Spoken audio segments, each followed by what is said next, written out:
بسم اللہ الرحمن الرحیم۔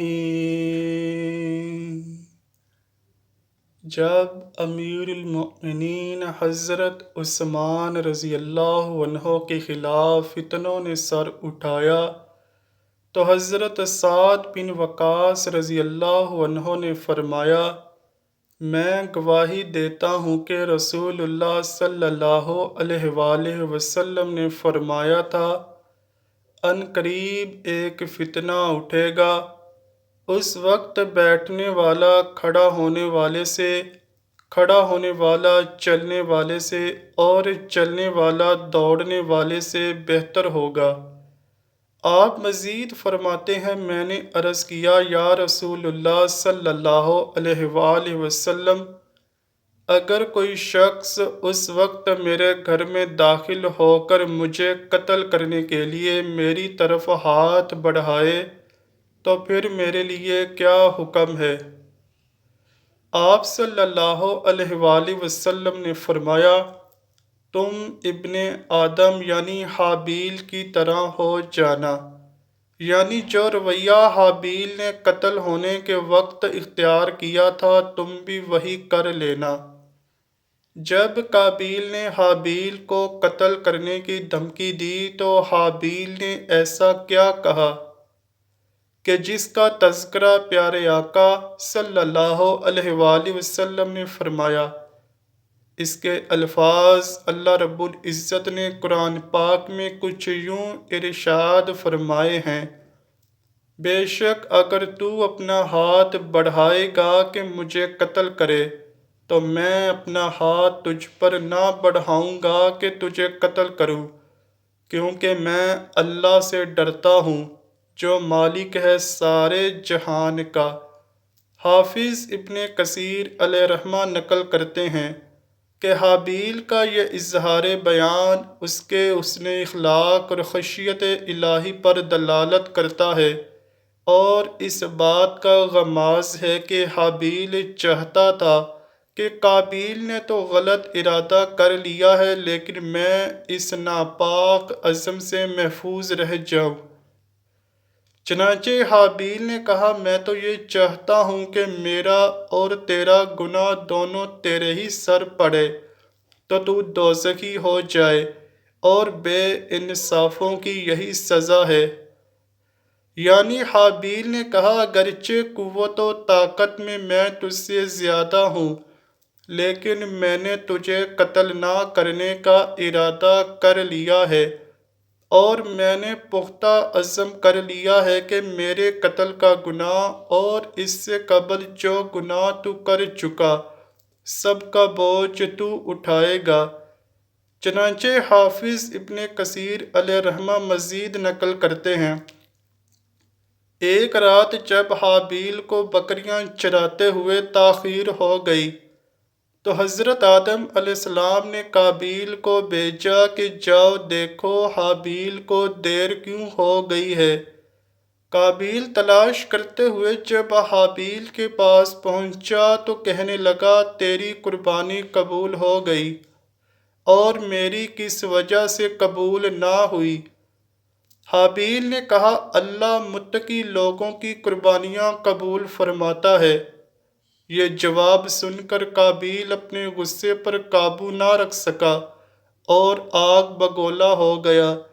اس کے ہاتھ میں لوہے کا ٹکڑا تھا جو اس نے حابیل کے سر پر دے مارا، جس سے وہ وہیں ہلاک ہو گیا۔ اور ایک قول یہ ہے کہ حابیل آرام کر رہے تھے کہ قابیل نے ایک وزنی پتھر اٹھا کر ان کے سر پر دے مارا، جس کی وجہ سے ان کی ہلاکت ہو گئی۔ اور ایک تیسرا قول یہ بھی ہے کہ قابیل نے حابیل کا گلا گھونٹ کر مارا اور پھر انہیں درندوں کی طرح چیر پھاڑ دیا۔ ناظرین، یہ واقعہ آپ نے پہلے بارہا سن رکھا ہوگا، لیکن ہم خصوصی طور پر اس بات کو ذکر کریں گے کہ حابیل کو قتل کرنے کے بعد قابیل کا انجام کیا ہوا۔ چنانچہ امام طبری لکھتے ہیں کہ حضرت ابن عباس رضی اللہ عنہ روایت کرتے ہیں، جب قابیل نے اپنے بھائی حابیل کو قتل کر دیا تو اپنی بہن جس کا نام اکلیمہ آیا ہے کا ہاتھ پکڑا اور اسے لے کر بوز نامی پہاڑ سے اتر کر حفیظ کے مقام کی طرف بھاگ گیا۔ حضرت آدم علیہ السلام کو جب پتہ چلا تو آپ نے فرمایا تو جا لیکن تو ہمیشہ خوف زدہ ہی رہے گا اور جس کو بھی تو دیکھے گا اسی سے تو جان کا خطرہ محسوس کرے گا۔ بس اس کو کچھ عرصہ گزرا تو ویسا ہی ہونا شروع ہو گیا جیسا کہ حضرت آدم علیہ السلام نے فرمایا تھا۔ جو بھی اس پر گزرتا پتھر برساتا، حتیٰ کہ قابیل اسی خوف میں سالوں زندہ رہا اور اس کی اولاد جوان ہوئی، پھر اولاد کی بھی اولاد جوان ہو گئی۔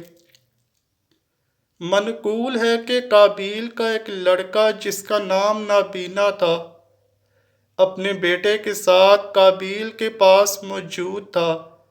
نابینا کے بیٹے نے اپنے والد سے پوچھا، یہ آپ کا والد قابیل وہی ہے نا جس نے حابیل کو قتل کیا تھا؟ یہ سننا تھا کہ نابینا مارے شرمندگی کے مزید برداشت نہ کر سکا اور ایک پتھر اٹھا کر اپنے والد یعنی قابیل کے سر پر دے مارا، جس سے وہ موقع پر ہی ہلاک ہو گیا۔ یہ دیکھا تو نابینا کے بیٹے نے کہا، ابا جان، آپ نے تو اپنے والد کو ہی قتل کر دیا ہے۔ نابینا یہ سنتے ہی ایک زوردار تھپڑ اپنے بیٹے پر منہ پر رسید کر دیا۔ اتفاقاً وہ تھپڑ کھا کر گرا اور گرتے ہی دم توڑ گیا۔ اس کے بعد نابینا نے کہا، ہائے میری ہلاکت و بربادی، میں نے اپنے باپ کو پتھر سے ہلاک کر دیا اور اپنے بیٹے کو تھپڑ مار کر مار دیا۔ حافظ ابن کثیر علیہ الرحمہ نے ایک الگ روایت حضرت مجاہد علیہ الرحمہ سے نقل کی ہے۔ آپ فرماتے ہیں قابیل بہت جلد عذاب میں گرفتار ہو گیا تھا۔ جس دن اس نے اپنے بھائی کو قتل کیا اس کی پنڈلی اس کی ران سے مل گئی تھی اور جس طرح بھی سورج کا رخ ہوتا اس کا چہرہ بھی ادھر ہی گھوم جاتا۔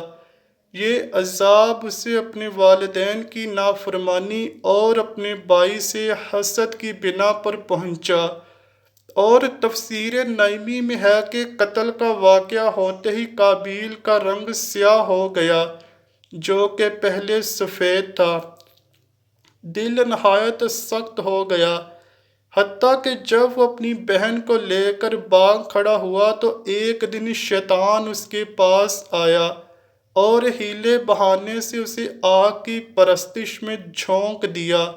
یوں قابیل ہی وہ پہلا شخص تھا جس نے آگ کی پرستش شروع کی۔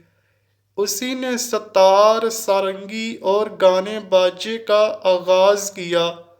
آخر میں جب بوڑھا ہو گیا تو اس کی اولاد اسے پتھر مارا کرتی تھی۔ آخر اس کے ایک بیٹے نے اسے پتھر مار کر قتل کر دیا۔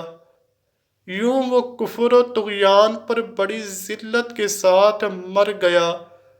دوستو، اس تمام واقعے میں انتہائی اہم سبق پوشیدہ ہے اور وہ یہ کہ ظالم کے ظلم کا حساب ہر صورت ہو کر رہتا ہے، خواہ وہ پیغمبر زادہ ہی کیوں نہ ہو۔ دعا ہے اللہ پاک ہمیں ہر ظالم کے ظلم سے اپنی پناہ میں رکھے، آمین یا رب العالمین۔ امید کرتا ہوں کہ آپ کو ویڈیو ضرور پسند آئی ہوگی۔ اگر ویڈیو پسند آئی ہے تو ویڈیو کو لائک کیجئے، شیئر کیجئے اور چینل کو لازمی سبسکرائب کیجئے۔ ملتے ہیں اگلی ویڈیو میں، تب تک کے لیے اللہ حافظ۔